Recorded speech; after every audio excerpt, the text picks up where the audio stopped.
ఉన్నారు but mostly అన్నీ వస్తాయేమో. సార్ సుధాకర్ గారు, చెప్పండి. నెక్స్ట్ మీరు చేయబోయేది చిరంజీవి గారితోటే. అవును. మరి ఇప్పుడు చిరంజీవి గారి మీదకి పోటీ దింపుతున్నారు ఈ సినిమాని. చిరంజీవి గారికి మేము పోటీ ఏంటంటే చిరంజీవి గారి సినిమా అదే ఆయన దానికి మాకు పోటీ కాదు. ఆ.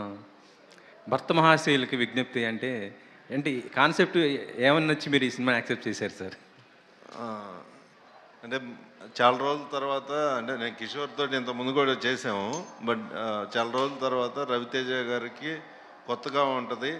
అంటే ఇంతకుముందు మన పెళ్ళాం ఊరు వెళ్తే కానీ అదా ఇంట్లో వెళ్ళాలి, వంట ఇంట్లో ప్రియురాలు, ఇంతకుముందు అంటే ఆ కైండ్ ఆఫ్ కొంచెం కొత్తగా ఉంటుంది.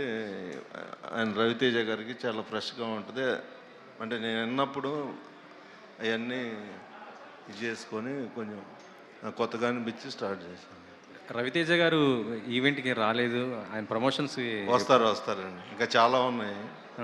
ఈ సినిమాకి వాయిస్ ఓవర్ చిరంజీవి గారు ఇస్తున్నారని తెలిసింది, అది ఎంతవరకు? లేదండి, లేదు. చిరంజీవి గారు లేదు. ఓకే, నెక్స్ట్ చిరంజీవి గారితో అప్డేట్ ఏమన్నా చెప్తారా? అది శ్రీకాంత్ ఇప్పుడు ప్యారడైజ్ జరుగుతూ ఉందండి. శ్రీకాంత్ కొంచెం ఫ్రీ అయిపోగానే ఆ వర్క్ కూడా ప్యారలల్గా చేస్తూ ఉన్నాం. మేబీ నెక్స్ట్ ఇయర్ మిడ్లో నుంచి స్టార్ట్ అవుతుంది. Thank you sir. ప్రొడ్యూసర్ గారు, కిషోర్ గారు సార్ ఇది ఈ సినిమా